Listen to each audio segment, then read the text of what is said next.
everybody, it's Olivia from the Curious Kid podcast. This week, we are going to re-air our most popular episode from Season 10, Curious About Belly Buttons, which was episode 235 of the podcast.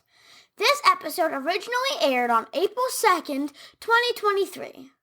In the episode, we learned how belly buttons are formed, what their purpose is, and whether animals have belly buttons. There were so many other interesting topics we covered in our most recent season, Season 10.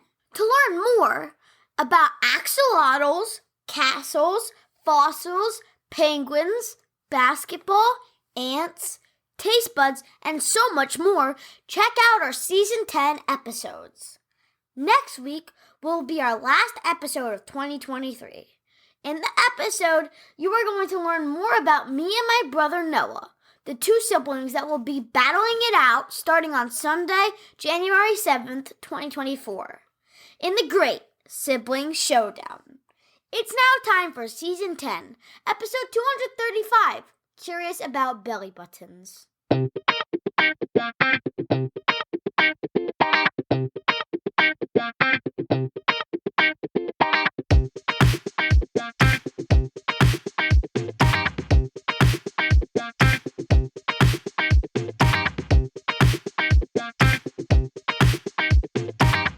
Hello, and welcome back to the Curious Kid podcast. Olivia and her brother have lots of energy. Sometimes, I would say that they even have way too much energy. When they were younger, I used to joke around with them and ask them if there was an on-off switch or maybe a button I could press to turn them off for a few minutes so I can get some peace and quiet. I also joked around and tapped on their belly buttons, asking them if that was the way they turned off. Then, playing along, Olivia and Noah would pretend to turn off until I tapped their belly buttons again, and they would come back to life. That's not the way belly buttons work, though. Or maybe it is. And if that's not the purpose of belly buttons, then what is? Let's learn more. Double mailbag! Double mailbag! Hi, this is Aiko and her mom Tamiko from Thunder Bay, Ontario, Canada. Aiko loves your podcast, especially the one about dinosaurs. Aiko is curious about belly buttons. Why do we have them? Thanks so much, from Aiko. Dear Jacob and Olivia, we love your podcast. We listen to it together as a family. Can you get curious about belly buttons? Why don't they just close up when they heal, rather than leaving an indent or funny nub? Thank you. Love, Sylvan, age 6. Wow, that's an awesome episode topic suggestion from Aiko and Sylvan.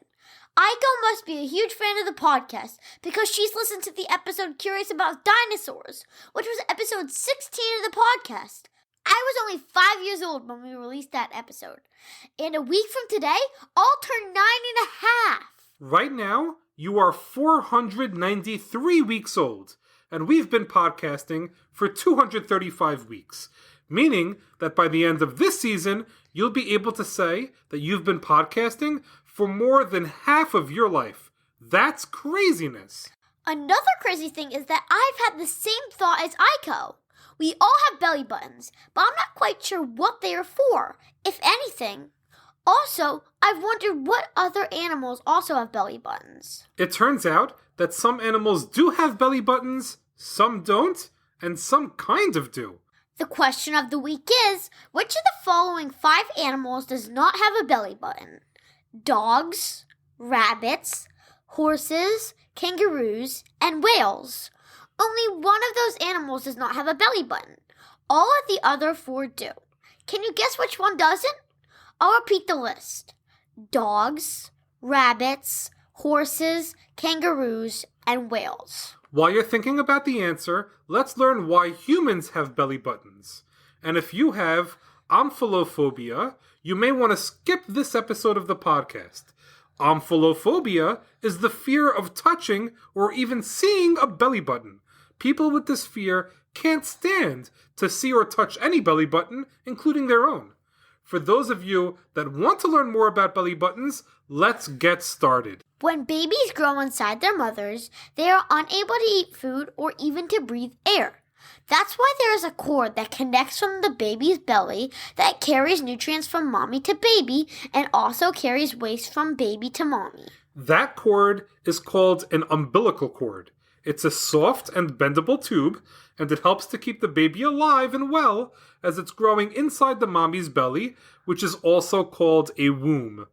After the baby is born, the baby will be able to get its own nutrients from milk and also get rid of its own waste by filling up diaper after diaper after diaper. That means that the umbilical cord that is still attached to the baby after it's born is no longer necessary. That's why a doctor cuts the umbilical cord, only leaving a little stump behind. After a few weeks, the stump falls off, leaving a cute little belly button behind. Long story short, a belly button is basically a scar that is left behind after the umbilical cord is cut off. Every person listening to this podcast has a belly button, but they don't necessarily all look the same. One of the biggest differences you might find with belly buttons is that some of them are innies and some of them are outies. If you have an innie, that just means that your belly button goes inward. And if you have an outie, it means that your belly button sticks out. Chances are that you have an innie, because about 90% of humans have innies. There isn't a good reason why some people have innies while others have outies. For the most part, it's totally random. Also, some people might have an innie that turns into an outie. It can happen occasionally to a pregnant woman during pregnancy. It doesn't really matter much whether your belly button is an innie or an outie, because all belly buttons serve the same purpose. And that purpose is collecting lint. Not really, although my belly button does that pretty well. After you're born, your belly button is actually pretty useless. You may have heard belly buttons referred to by a different name. A belly button could be also called a navel. Check this out. There is also a fruit that uses the same name. You may have eaten one before. There are oranges called navel oranges. They have a circle on their skin that looks a bit like an outie belly button. Here's the crazy part.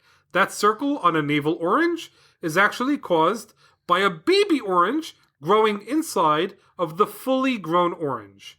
This next belly button fact may seem gross, but it's perfectly normal.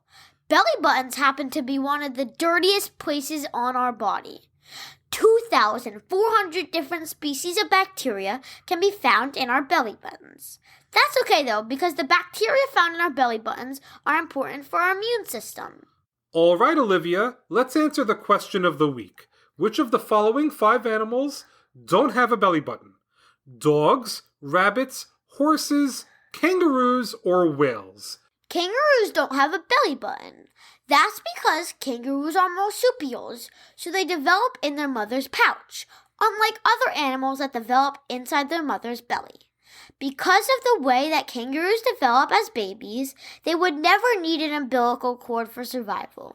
That means that dogs, rabbits, horses, and whales all have belly buttons because they were all attached to their mommies and relied on an umbilical cord for nutrition as they were developing.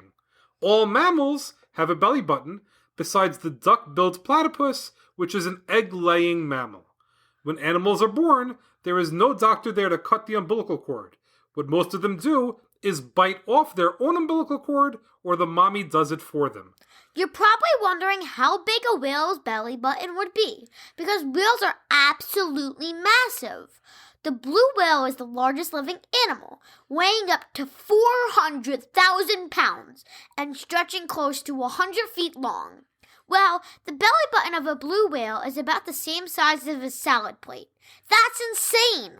So, now that you know that your pet dog or cat has a belly button, that doesn't necessarily mean that the belly button on your pet dog or cat would be easy to find.